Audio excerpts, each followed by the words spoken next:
Welcome back, Mando.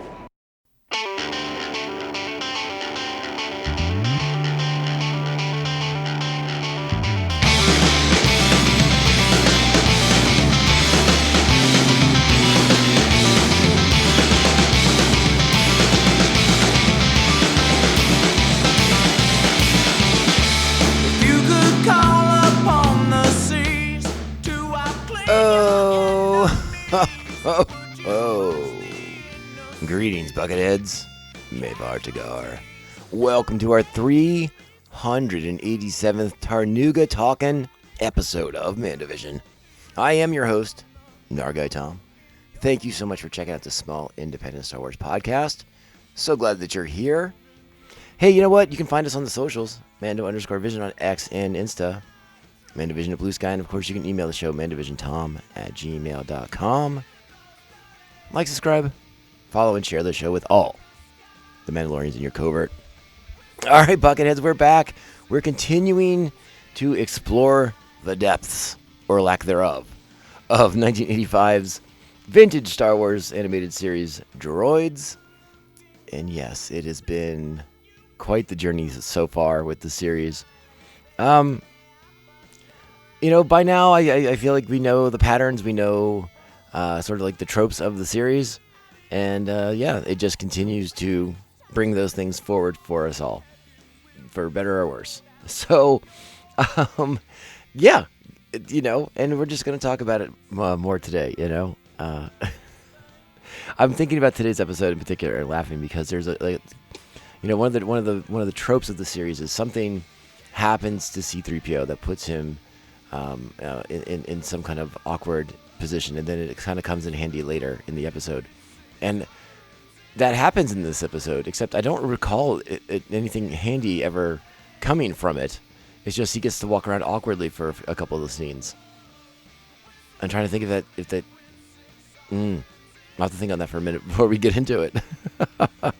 Anyways, let's go ahead and give the episode particulars out for this episode of Droids, because that's what we do here on the show. So this is Star Wars Droids, Season 1, Episode 7, The Pirates of Tarnoonga. Original air date, October 19th, 1985. The plot, such as it is, Jessica Meads and the droids transport supplies to King Manjulpa and are escorted by Jan in an A-Wing fighter. Kybo Ren and his pirates attack. And yeah, so the episode is, of course, written by Ken Stauber, directed by Ken Stevenson. I'm sorry, Peter Sauter writes the episode. Ken Stevenson is our director. Primary cast, of course, Anthony Daniels, R2-D2, Donnie Burns, George Buza, Graham Campbell, Milan Shalov, Jamie Dick, Cree Summer, Don Franks, Dan Hennessy, Deborah Johnson, Michael LaFave, Gordon Maston, Don McManus, John Stalker, and Chris Wiggins. All right, fans, Bucketheads. I think you know what we got to do. You know, let's go and get this out of the way right now, because maybe this is the most, the episode so far with the most Star Wars familiarity, the most familiar Star Wars visuals, if you will. We have A-Wings, we have TIE Fighters, we have something that claims to be a Star Destroyer. There's a Gamorrean in the episode. So possibly the most actual Star Wars references we've seen outside of R2 and C-3PO to this point. But we'll talk about it in well, you know, let's just say it right now. Remember, 1985, when the A-Wing toy actually came out, it was for Droids. It was not for Return of the Jedi, even though it made its debut in 1983 at Return of the Jedi. The first A-Wing toy should have come in a Droids box. So if you have that one, congratulations. You have a very cool collector's item. Yeah, let's go ahead. Let's do it. Let's just talk about the episode. So you know what that means. It is time. Strap on your buckets. Let's go. Get out of here. We'll hold them off. You're going to have to relocate the covert. This is the way. This is the way. So we're still hanging out with King Manjulpa, and now we're running some errands for him. Jess Mead has got a lot of fuel. She's flying out a fuel tanker. But we know about the pirates from our last episode.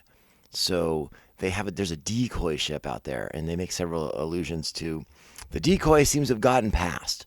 And so everything seems to be in the clear. And of course, that's when the pirates attack. And because they want this fuel for themselves, because they're going to attack Tamuzan, King Manjulpa's planet. And it's an interesting... Listen, I understand that it is a silly children's cartoon, but the motives of our space pirate, Kybo Ren, is, of course, a little vague and a little unclear. He wants to attack Tamuzan, take it over, because I guess there's not really any sort of reason given. Perhaps he just likes it there and wants to make it his own place. And yeah, he thinks his pirate force can do that, especially once they acquire this fuel that will prevent Tamuzan from being able to mount a defense against him. Again, it's we know a lot more about pirates now than maybe we did in 1985, but they weren't big on taking things over necessarily, unless it was another ship, and that was kind of it. They weren't going to go and take over London or anything like that. So Kybo Ren has a secret weapon, because of course he does. It will later be revealed that this weapon that he intends to use against Tamuzan and King Julpa is, well, it's referred to as an Imperial Star Destroyer, but it sure don't look like one. And I find that to be a bit annoying because, hey, there's plenty of reference points out there in 1985 of what a Star Destroyer is supposed to look like.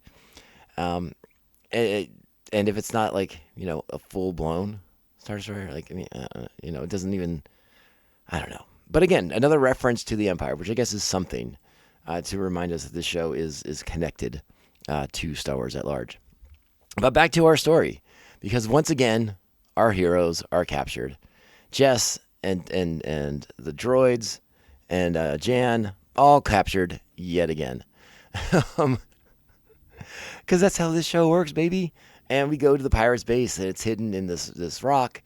And Kybo is going to make Jess his consort, and he's going to feed Jan to the sea creature that swims around the base. That looks a lot like the drawings of the Loch Ness Monster, if anyone's familiar with those from back in the day. And if you're not, once upon a time in Scotland, there is a lake that they believed was inhabited by a monster, the Loch Ness Monster. And a lot of people said it looked like a big swimming dinosaur.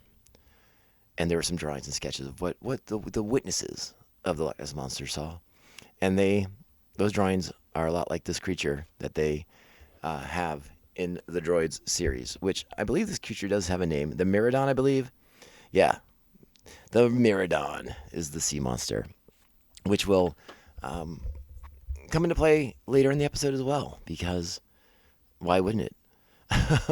So some more familiar Star Wars stuff. The pirates have like the little skiffs like Jabba had for dropping people into the Sarlacc. They're gonna fly that out over the water, and that's where they're gonna drop Jian Tosh.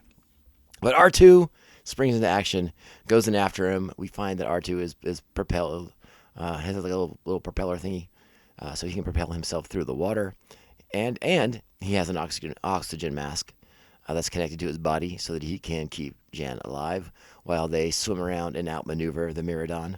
C-3PO is, of course, being towed along with them. Yeah, and then we eventually will re-infiltrate the base.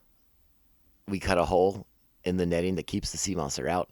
So, of course, the sea monster will be coming into play later in the episode. Again, Jess is still there as the consort, so they're going back to rescue her. Except Jess, Kybo, not the smartest guy in the world, so she's able to sort of rescue herself, which is, again, another very Star Wars trait for female characters, which was nice to see in this episode as well. Again, nice to have that kind of through line with Star Wars still for their female characters, not waiting around, even in an animated series, for the man to show up and save the day. So yeah, Jess kind of rescues herself, and it's time to get the heck out of there. And that's what they do. They've let Manjulpa know that they're under attack, so the people of Tamuzan know what's going on.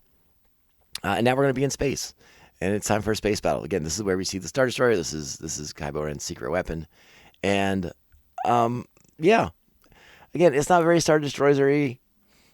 And our heroes do get captured again and brought aboard the Star Destroyer.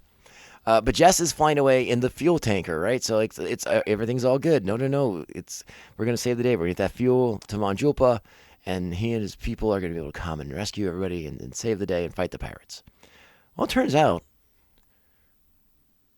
that's not the case, because it turns out that Jess and Jan were the decoys. It's actually an empty fuel tanker, and they put in all this effort just to convince the pirates that it was the real tanker. Head scratching, but okay. All right. I mean, hey, I feel like the pirates should have figured out a lot sooner that they had captured an empty fuel ship. I feel like it would have been one of the first things they would have checked. But I digress. So, oh boy. So yes, the fuel had been safely delivered much earlier. So the people of Tamuzan are ready to spring their attack on the pirates. But luckily, R2-D2 is a master of sabotage, and he has done a really good job of crippling this Imperial quote-unquote Star Destroyer, and making it very easy to be disabled and attacked. He loads rockets missiles backward, torpedoes, backward, so they blow up. They shoot a droid into space, which I thought was a little excessive.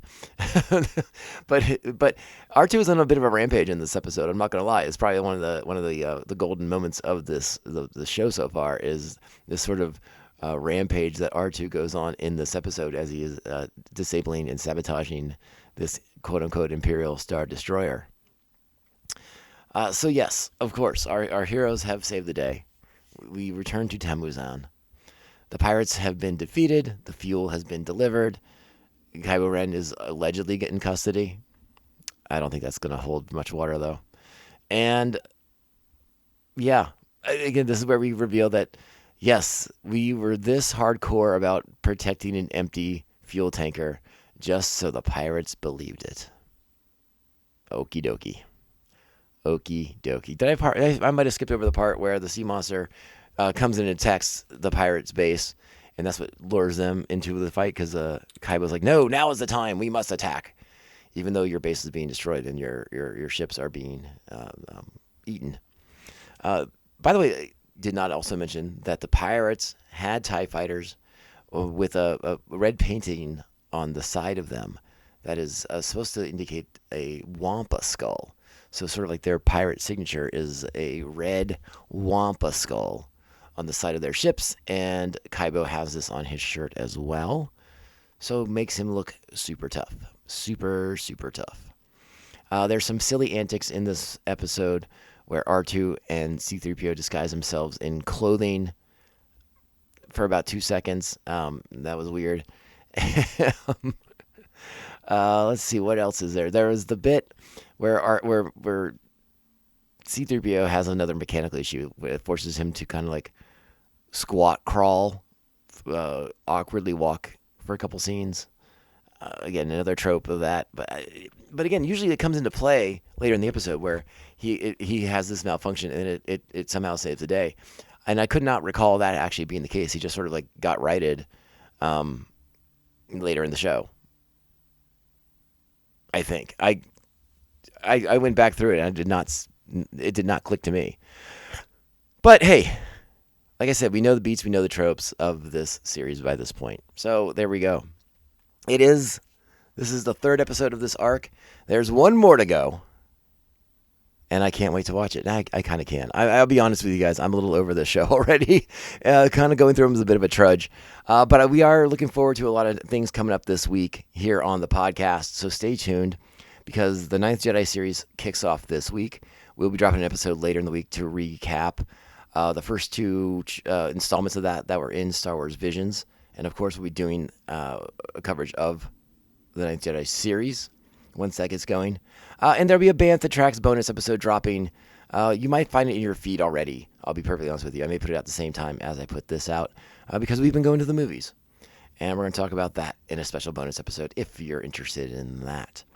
All right, I think we're going to wrap it up and get out of here. So we'll see you guys next week. Thank you, as always, for the support, for all the downloads, the shares, the likes, all the things you guys do to help support the show. The 5-star reviews, those are so killer.